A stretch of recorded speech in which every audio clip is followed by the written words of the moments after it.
interesting to try a project using down feathers. So I bought 12 ounces of 800 fill power down feathers from Ripstop by the roll. I think it was like 38 bucks a bag, so fairly expensive. $160 worth of feathers, basically. Fill power describes how much a certain weight of down feathers will expand or loft, because ultimately warmth comes from trapped air. And so if you have really lofty feathers, you can have a lot of space trapping air without a lot of weight. And so when you buy a jacket or something like that, and you see something like that, it doesn't describe how many feathers are in here. It just describes the quality of the feathers. And that can be a little misleading, because you can see something for like 900 power down, but if they only had 12 feathers in it, it wouldn't be a very warm jacket. And so what you really want is you want to know the fill power of the down plus the ounces of down that were put into the jacket or the sleeping bag. And some manufacturers won't publish that, and some do. Anyway, so I'm making an underquilt. If you don't know what that is, I'll let you Google it. Just Google hammock underquilt.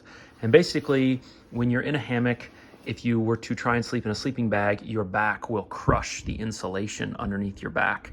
And so your whole back is essentially, from a thermal perspective, almost naked. And so your back can get very cold. And so instead of sleeping in a sleeping bag, a lot of campers will hang an underquilt underneath the hammock. And so it's like a sleeping bag in that you have insulation under your back, but it's not being crushed by your body weight.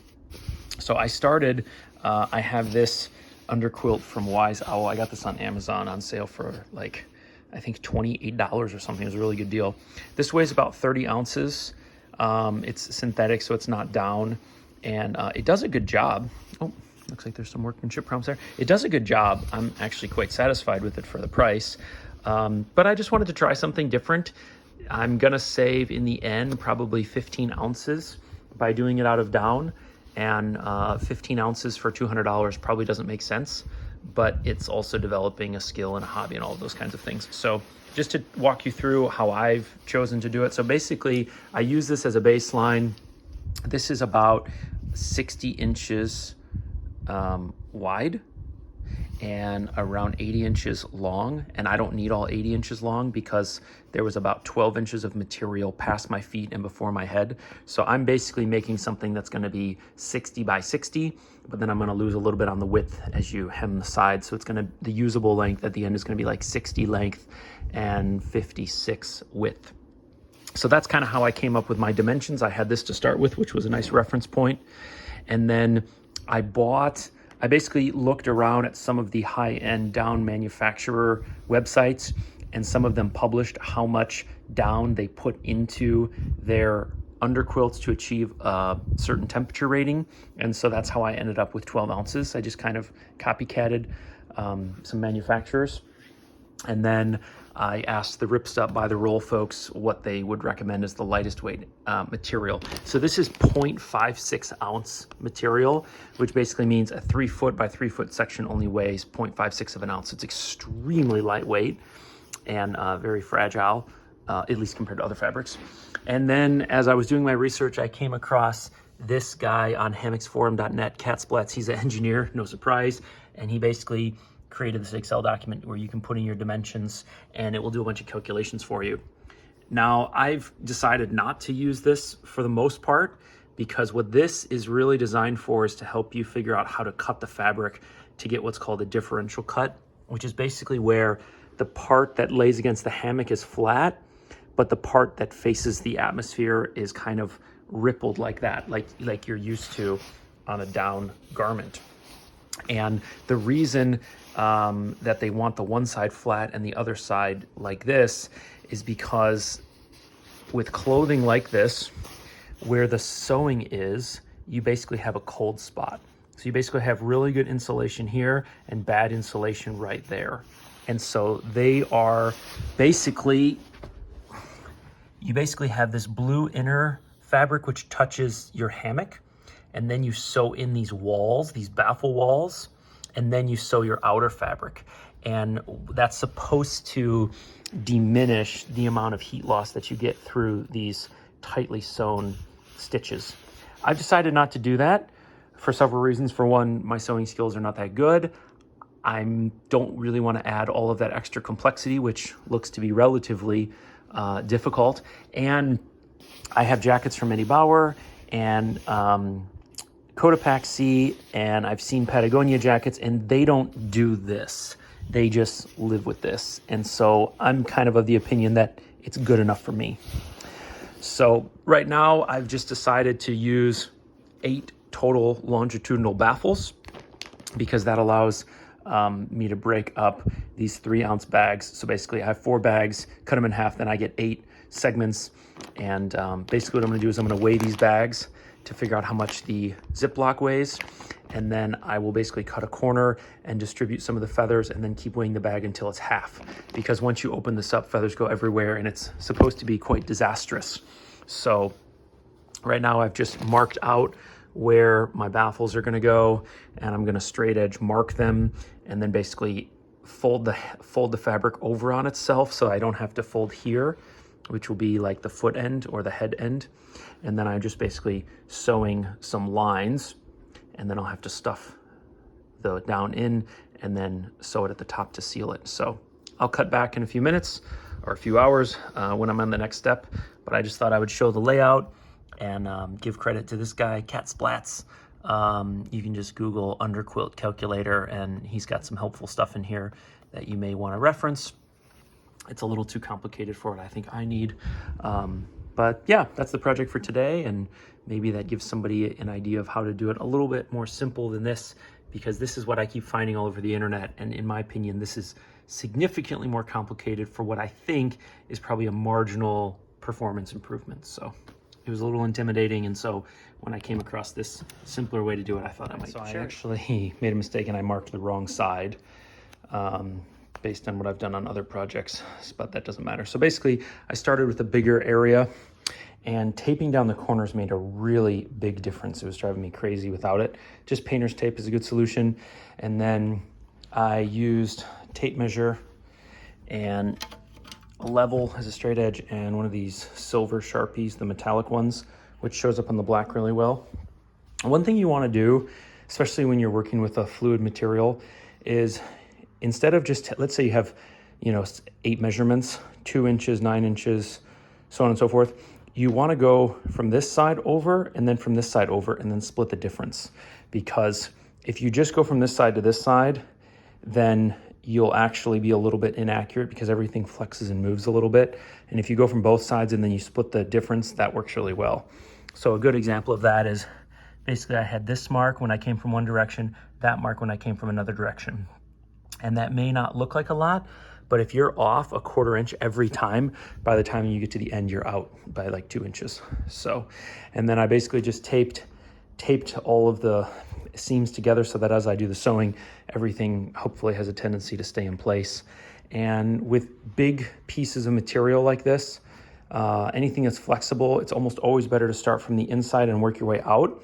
If you start from one side and you move from this side, just like the measurements, you'll sort of magnify your errors, and by the time you get to the end, everything will be out. So whether you're dealing with vinyl, which is where I have some history because my dad ran a graphics company, or you're dealing with flexible material, you kind of always want to start in the middle and work your way out, and that will have a way of sort of spreading out any error across a larger area versus concentrating it in a corner. All right, as the YouTuber AVE says, welcome to the wife's sewing room.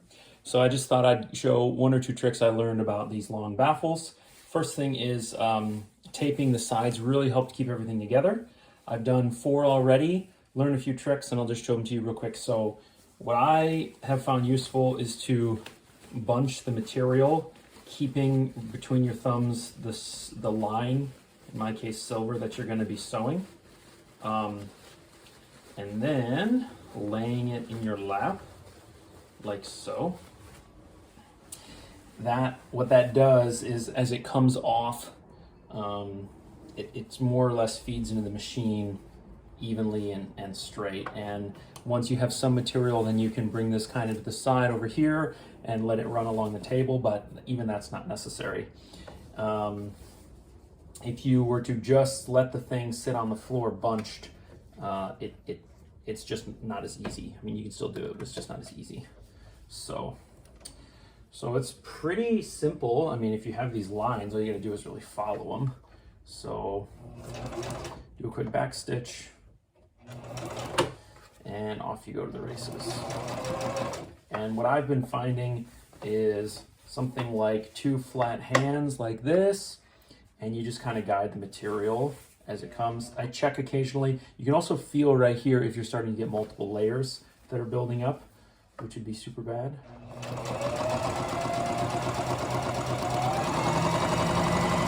The downside in my case is these silver lines are going to be here forever because it's permanent marker. It's not going to wash out. But I'm not a very aesthetically focused person. I'm more of a function guy, so I'm okay with that.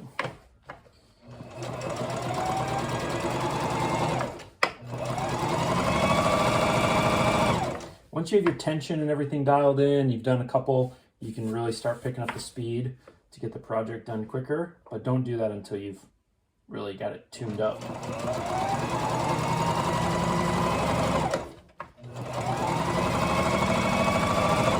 You probably know that it's important not to push or pull the material through. There are what are called feed dogs, which come from the bottom and basically push the material along, and they do it at the exact rate so that you get the right stitching. So you try not to push or pull too much. And I'm not going to make you watch this whole thing because it's kind of boring, but I would say bunching the material and letting it drape onto your lap, and then letting the machine do the work and just kind of do the steering and the flattening and the holding. That's been working for 5 of the 6 baffles so far. Okay, right. So when you get to the point where you need to pull your thread through for like the suspension, one of the best things to use is an old arrow. My kids have bow and arrows, and they broke the tip off of this one, and so I took the fake feathers off and used this. This is really good. You can basically put the rope or string right through that little tip, and then you can push it through. I made the mistake of sewing right up to the edge, leaving myself almost no channel at all. I just totally forgot what I was doing, forgot that I need to leave a channel there. So I just used a piece of wire.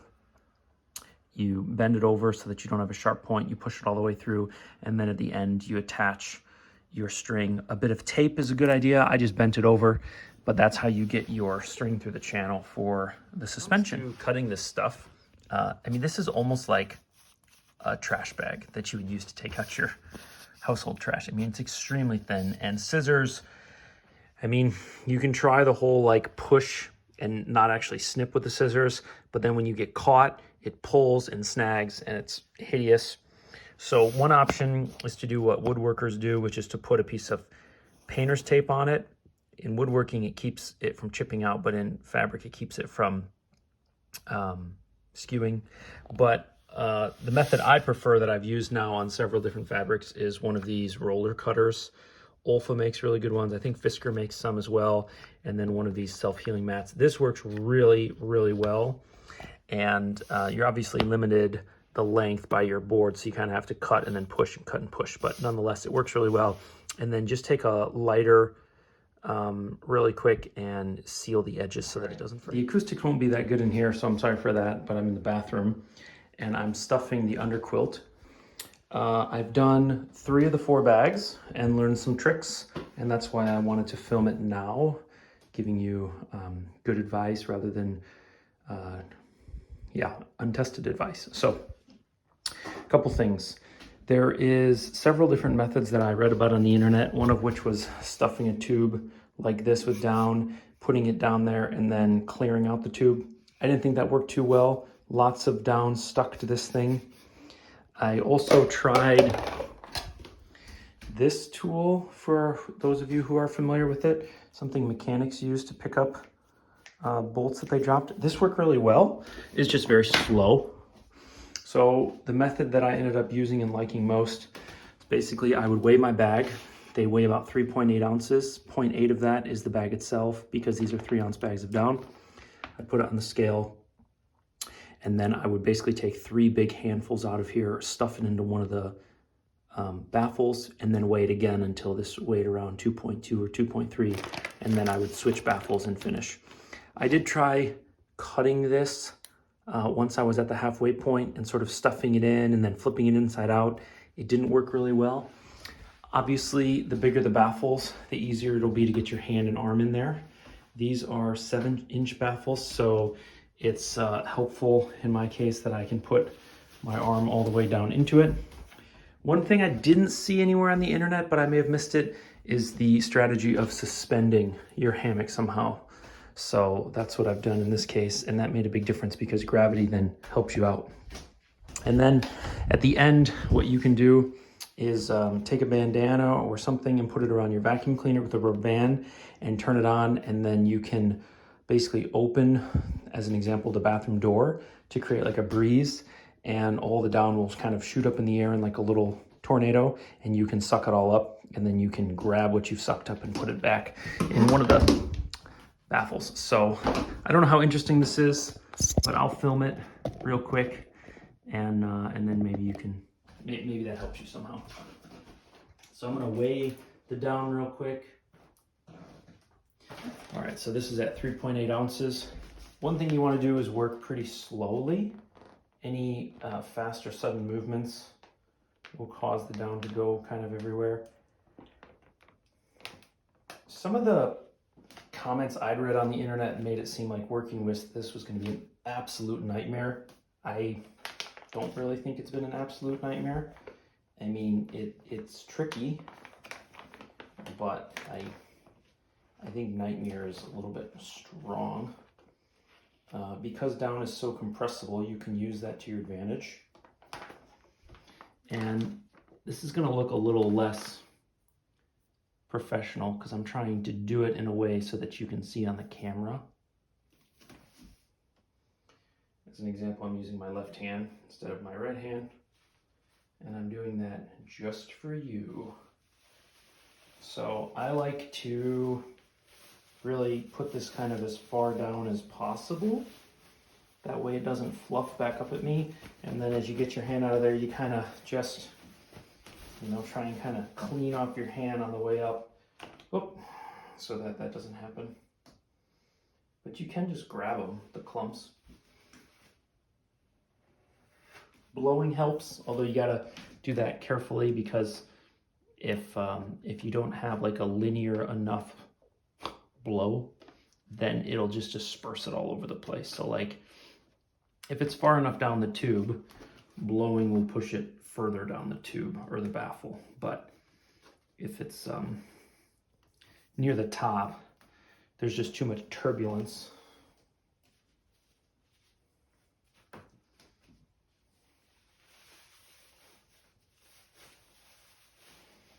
So I have 1.5 ounces going into each baffle. I know that there are homemade Venturi style shop vac attachments that people make. That's cool, and I'm sure it works. The problem I see with that is there isn't a really good way to measure how much is going into each baffle, because you really need to do it by weight, not by volume. And so it wasn't very clear to me how people were doing that with a lot of precision. I know some people put like the bucket on a scale, but I don't know. I don't know if that's such a good method. Maybe it is, but it seemed a little bit too elaborate for an 8 baffle underquilt. Maybe if I was doing a lot more. Sometimes people have a bunch of baffles, so maybe if I had like 16 baffles or something, it would have been worth it.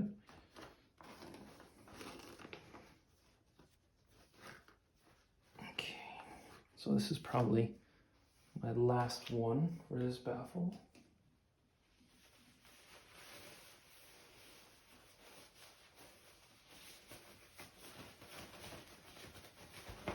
I also brought a little spritzer bottle of water because I thought getting it wet would keep it from being so fluffy and floaty and all of that, which it does, but it doesn't make it that easy to work with. You have to get it really wet until it's easy to work with. And you really can't start getting it wet until you know you're at the halfway point, because then you start messing with the weight. So it's only helpful for half the process. Okay, so that's 2.3. I'm not gonna stuff the other baffle with you watching, but I will maybe just try and show what I've been doing with the vacuum. Again, just like a bandana at the end. And here comes the vacuum.